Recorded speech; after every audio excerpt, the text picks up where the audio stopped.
Hey, it's Craig. I just wanted to let you know that you can listen to Canadian History X early and ad-free on Amazon Music, included with Prime. Hey everyone, Craig Baird here. Before I begin today's story, I want to take a moment and ask that you check me out on Patreon at www.patreon.com/CanadaEHX. There are several tiers with great benefits, from ad-free content to t-shirts and other cool stuff. And if you're a fan of Canadian History X, make sure you check out my other shows, From John to Justin and Canada, A Yearly Journey. And don't forget, you can also donate directly to the show at www.canadaehx.com. It helps keep this show going. All right, on with the show.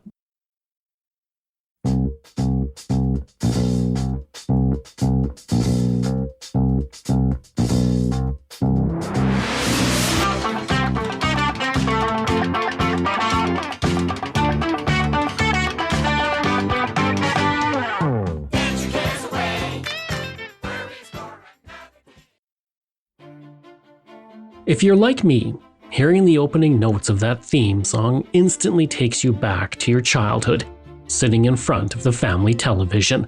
It's a nostalgic feeling that's so good, well, just put it in an IV and shoot it straight to my veins. But the show was so much more than just a great song. It tackled issues such as social conflict, prejudice, and personal identity. Its creator even said it could end wars. Unfortunately, it hasn't accomplished that yet, but it remains a beloved program that allows us to dance our cares away and leave our worries for another day. Let the music play and join me, Craig Baird, here on Canadian History X as I share the story of Fraggles, Doozers, and Gorgs and their lives on Fraggle Rock. When I first said I would be working on an episode about Fraggle Rock, several people told me they didn't even realize it was Canadian. Nearly everyone assumed it was an American show because the man behind it was Jim Henson. A television legend, Henson developed the revolutionary children's show Sesame Street, appeared on the first season of Saturday Night Live, and created The Muppet Show in the mid-1970s, one of the best shows ever made in my opinion. By the early 1980s, he moved into films with The Muppet Movie and The Great Muppet Caper, which were loved by critics and audiences alike. This success gave Henson the freedom to work on a passion project, 1982's The Dark Crystal, which he co-directed with Frank Oz. Now, if that name sounds familiar, it's because it's really hard to talk about Henson without Oz, who's best known for his performances as Miss Piggy, Fozzie Bear, Animal, Sam the Eagle, Cookie Monster, Bert, Grover, and of course, Yoda.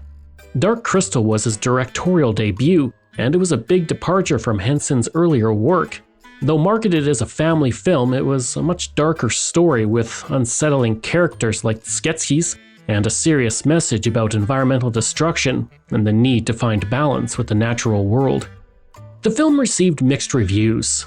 Many critics didn't like the film's serious and dramatic tone and felt it missed the Henson-Oz trademark of giddy, playful fun. Whatever they thought of the story, the visuals were praised for their use of animatronics, which were considered groundbreaking for the time. And while the film did turn a profit, it was still seen as a financial failure by the studio. And like so many great films, it would be decades before it was truly appreciated by audiences.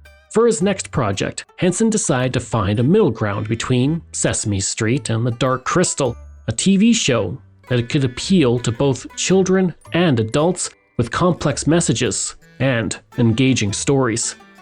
The idea became Fraggle Rock. Founded in 1972, home box office, known as HBO, was looking to venture into scripted television, and since it was the first television service to be transmitted and distributed to individual cable television systems, it primarily broadcast boxing, hockey, and baseball, and other media such as comedy specials and movies. This was decades before the channel became known for creating groundbreaking television like Deadwood and The Sopranos. Wanting to get his show off the ground, Henson started to pitch his show to networks. He had spent the previous decade and a half working with broadcasters like NBC and ABC, and this time he wanted more creative control over his work and hoped HBO would promise him that. He told them his new show would end war. This was a bold claim, but it worked. HBO approved his pitch on the spot, and since it was their first scripted television show, they didn't want to go it alone. Henson agreed because he had a network already in mind to bring in as a partner, CBC. While he had never worked with a national broadcaster before, Henson liked what he heard about the atmosphere and the relative hands-off approach of the network to most of its programming at the time. Having someone like Jim Henson was also huge because it would give prestige in the industry for CBC. So they agreed to co-produce the show and film it at their Toronto studios. They had one requirement: the show had to hire Canadian writers and puppeteers. And with that, Henson got to work building the world that would become Fraggle Rock. When you first hear the concept, it kind of sounds like a fever dream. So follow me here.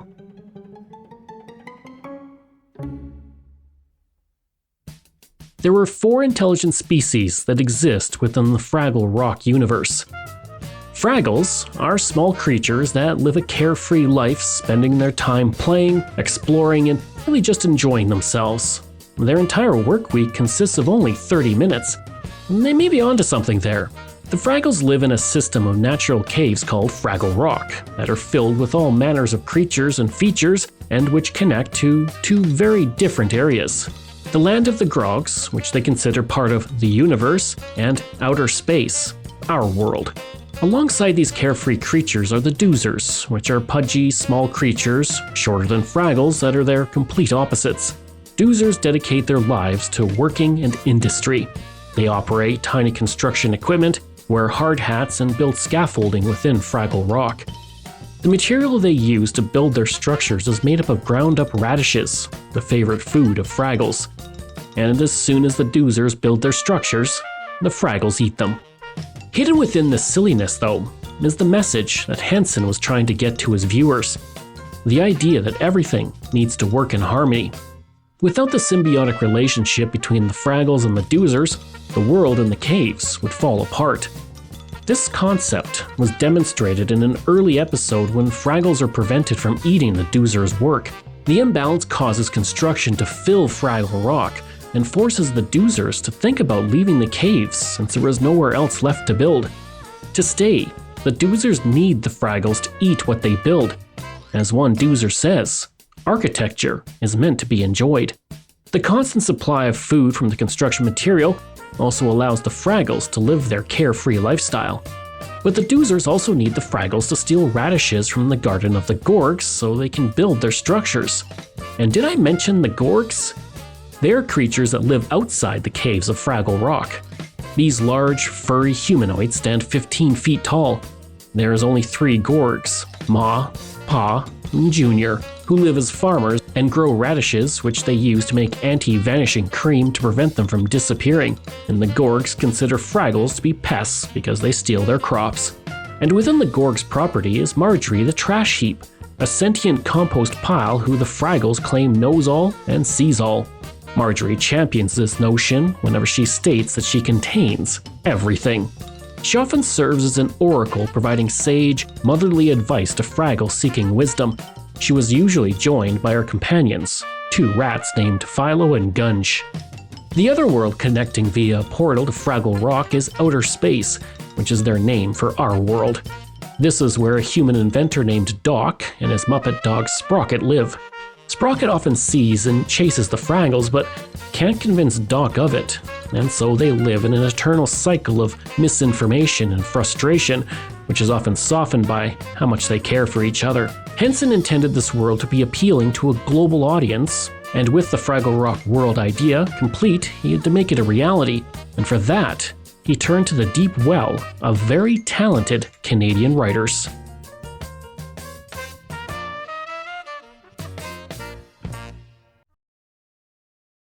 In 1948, the people in the British colony of Newfoundland faced a choice. They could become an independent dominion within the British Empire, or they could vote to join Canada in Confederation. The anti-Confederates are not going to get away with it. But St. John's was an anti-Confederate headquarters. Watch in particular the attractive bait which will be held out to lure our country into the Canadian mousetrap. Listen to the Stories Behind the History podcast for our special series, How Did Newfoundland Join Canada? Available now wherever you get your podcasts. In the 1980s, Barry Philip Nicol, known as BP Nicol, was one of the most celebrated poets in Canada. Born in 1944 in Vancouver, his early writing consisted of fiction and lyrical poems. In the 1960s, though, he transitioned into concrete poetry, where the poems are shaped so the words themselves depict the subject on the page and are more of a visual rather than a verbal experience of the written word. For the next few decades, he wrote countless poems and other works. He won the highest literary award in Canada, the Governor's General Award for Poetry in 1970. His best-known work was a 2-decade project called Martyrology, which investigated the concept of language. In a move that likely caught several people off guard, Henson turned to one of Canada's greatest and most experimental poets to be one of the first writers on Fraggle Rock. Over the course of the show, he wrote 10 episodes, including the critically acclaimed episode, The Secret of Convincing John from Season 2. The episode centers on Wembley, one of the 5 main characters and the best friend of the show's protagonist, Gobo Fraggle. Wembley's indecisive nature nearly gets Gobo seriously injured, and he decides that convincing John is the only Fraggle in the rock to get him to be more decisive. Convincing John's technique for persuasion involves a catchy song, assisted by his backup singers, the Fragglettes, which outlines an awful fate should his listeners fail to heed his advice. In the episode, Wembley changes his name to Wilfred and decides to take on everyone else's jobs and becomes a bit of a problem, and it's up to convincing John to change him back to normal. BP Nicol was the mind behind that episode, and exactly what Henson needed. He wanted a show that was silly and wonderful, and in his words, a high-energy musical romp. He didn't want sitcom writers. He wanted writers who pushed boundaries and could write episodes that were high concept and appealed to all ages. Along with BP Nichols, Sugit Verghese was brought into the writer's room and wrote 10 episodes of Fraggle Rock. Unknown mostly at the time, he was discovered by Henson collaborator Larry Merkin, who had produced his first 2 scripts, an episode of a Cold War spy television series called The Phoenix Team in 1980, and CBC's first multiracial romantic comedy titled Best of Both Worlds in 1983. He said of working on Fraggle Rock, quote, "I had to present throughout, from table reads through final cut, sometimes during the edit as well. That was the job. I had to be ready to rewrite as needed during the taping, which took 3 days." Like so many others involved in the show, being hired on Fraggle Rock proved to be his big break into the entertainment industry. As I mentioned before, Jim Henson wanted Fraggle Rock to be a high-energy musical romp, and for that, he turned to Philip Balsam and writer Dennis Lee. Philip Balsam was a Canadian songwriter, composer, and author. Prior to Fraggle Rock, he created musical work for theater, and Henson's show would provide him with a new opportunity to try something new. Dennis Lee was already well known as a gifted poet. He won the Governor General's Award for Poetry in 1972, and in the mid-1970s, he began writing for children with the goal of, quote, reclaiming language and liberating imagination, end quote. His children's poems are about the daily language and activities of kids that expanded into the realm of imagination and fantasy. In 1974, he released his most famous work, Alligator Pie, a book of children's poetry illustrated by Frank Neufeld, which won Book of the Year from the Canadian Library Association in 1975 and earned him the moniker of Canada's Father Goose. Henson also hired Bernie Labarge, a session musician, to help with the music of the show. Labarge had been performing since the late 1960s. In 1981, his single, Dream Away, earned him a Juno Award, but he said it was when he was hired for Fraggle Rock that he realized he had reached the big leagues. With gifted musicians and 2 winners of the Governor's General Award, Henson was creating a dream team with a deep well of talent for his new show. Now, he needed performers who would bring his vision of Fraggles, Doozers, and Grogs to life. Henson leaned on various performers from The Muppet Show and Sesame Street, with whom he had worked with for years. But he also hired numerous Canadian puppeteers. Most of them were new to the industry and excited to be working with a legend like Henson. 2 puppeteers, Cheryl Wagner and Bob Stutt, would go on to be part of today's special, another iconic Canadian children's show which takes place inside a major department store where each night, Jody, the store's display designer, arrives for work and carries a mannequin, Jeff, upstairs, where Muffy, a very special mouse, says the magic words, "Hocus Pocus Alamagocus," which brings Jeff to life. Wagner was the performer behind Mrs. Pennypacker, also known as simply Mrs. P from 1984 to 1985, who works in the store's stockroom, while Stutt would go on to perform as Mort, Muffy's cousin, starting in 1983. But before that ever happened, they had to get Fraggle Rock on air. In Henson's vision, each of the Fraggles and Doozers would be operated by one person. However, the huge Gorgs required two puppeteers. One performer would be in the costume, while another operated the face by remote and provided the voice. Ma Gorg was operated by two Canadians. Trish Leeper was in the costume, while Myra Fried controlled the face and voice. She would eventually be replaced by Cheryl Wagner following the first season. Junior Gorg's voice and face were handled by American Richard Hunt, but the body was brought to life by Canadian Rob Mills. Pa Gorg's two-person crew were made up of American Jerry Nelson, who operated the face and did the voice, and Canadian Gord Robertson serving as the puppeteer within the costume. Now, to cast Doc, the only human character on the show, Henson had to find someone who could be a kind and grandfatherly presence, and he found him in Gerard Parks. Gerard Parks was born in Dublin, then immigrated to Toronto in 1956, and 3 years later began working for CBC Radio in 1959 before he shifted to television and film. His early resume included shows such as the 1960s ecological adventure series The Forest Rangers and The Littlest Hobo, a children's series based on the well-known 1958 movie of the same name. In 1968, he won the Etrog, later renamed the Gemini, for his portrayal of Uncle Matthew in Isabel. This is a movie about a woman who learns of her mother's serious illness and returns to her family's farm on the Gas Peninsula, where she begins seeing ghosts and spirits. He was known for mostly playing serious roles at the time, and when he saw the audition notices for Fraggle Rock at the CBC, he thought it was just a show about rock music, and he had no intention of auditioning. But then, Jim Henson happened to walk by while they were both at the CBC building, and Henson stopped dead in his tracks. He went up to Parks and asked him if he was going to audition for the role of Doc, which Parks replied he wasn't, and Henson insisted he should. Henson had found his Doc. With that in place, it was time to let the music play and introduce the world to Fraggle Rock. Fraggle Rock burst onto television screens on January 10, 1983. The series premiere was titled Beginnings. Directed by Jim Henson, it follows Doc, an inventor and tinkerer, as he moves into a new workshop in a seaside town with his faithful dog, Sprocket.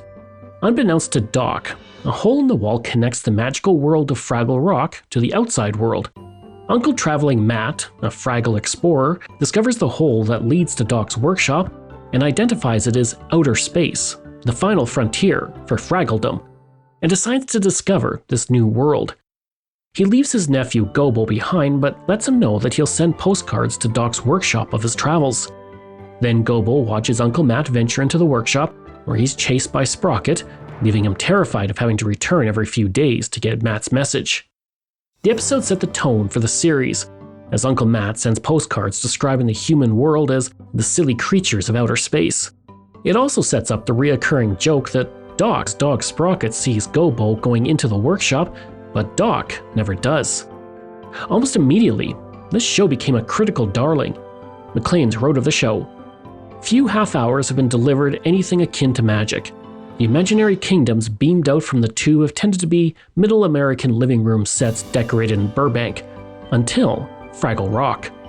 Mark Schogold with the Los Angeles Times wrote, "Quality and imagination, that is what sets the show apart from Kiddie Fair." The first season had 24 episodes airing on HBO and CBC, but it wasn't making waves in the United States among general audiences, but it was picking up plenty of awards.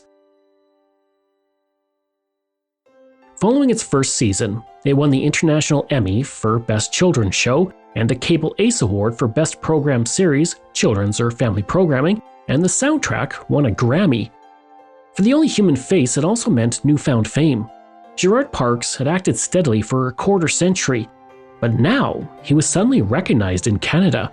In between seasons, while at the Rose and Crown pub in Edmonton, two men called him over and said he looked like the guy from Fraggle Rock. He replied, "I am the guy from Fraggle Rock.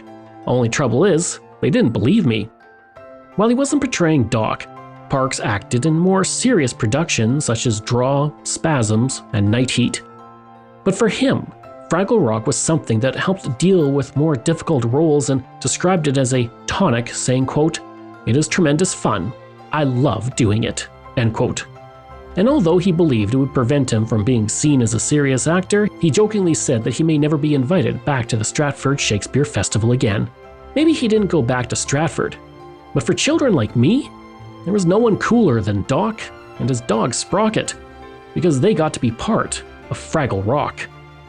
For the next 4 years, Fraggle Rock continued to delight children in Canada and in the United States for children whose parents paid for HBO. There were many adults who loved the show too and didn't mind the escapades of Fraggles, Doozers, and Gorgs. In Season 2, writer and comedian Sandra Shamas joined the show as a puppeteer, which proved to be her big break in the entertainment industry. She went on to be nominated for the Governor General's Award and the Stephen Leacock Award, and won a Gemini Award in 1991 for Best Performance in a Comedy.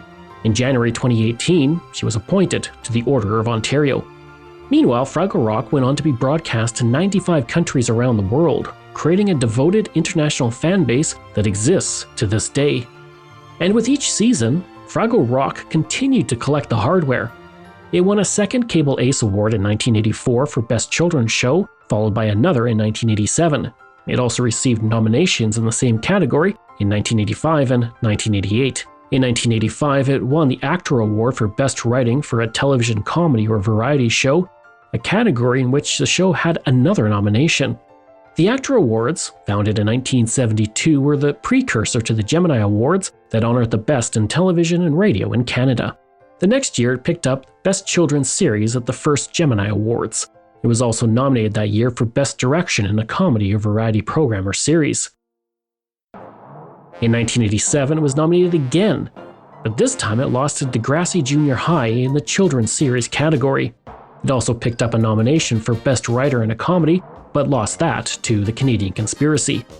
And those awards proved to be the last for the show. As critically acclaimed and beloved as it was, the fact was the show was expensive to make and HBO wanted out. Jim Henson was also ready to move on to something else. He'd recently released Labyrinth in 1986 and was starting work on his folklore-oriented show, The Storyteller. But Fraggle Rock remained extremely popular in Canada, but there was no way that CBC could carry the high production cost on its own, and the decision was made in December 1986 to end the show after 5 successful seasons and 96 episodes. CBC did not share the news until July 1986, when a press release stated the 5th season would be the last. Jack Crane, director of entertainment for CBC at the time, said, "This is a big disappointment, no doubt about it. I'd have liked Fraggle Rock to go on forever." The last episode aired on March 30th, 1987. In that episode, titled Change of Address, Doc finally sees Gobo in his workshop and has a conversation with him. The two become friends, and Gobo tells Doc that Fraggles call humans silly creatures, for which he apologizes. Doc replies that silly creatures is a good name for humans. And so ended one of the most enchanting shows ever made. Or did it?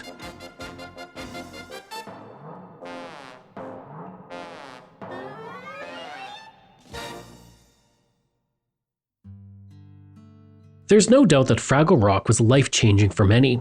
B.P. Nicol found he really enjoyed writing for children's shows and lent his literary talents to the Care Bears, the Raccoons, and Babar.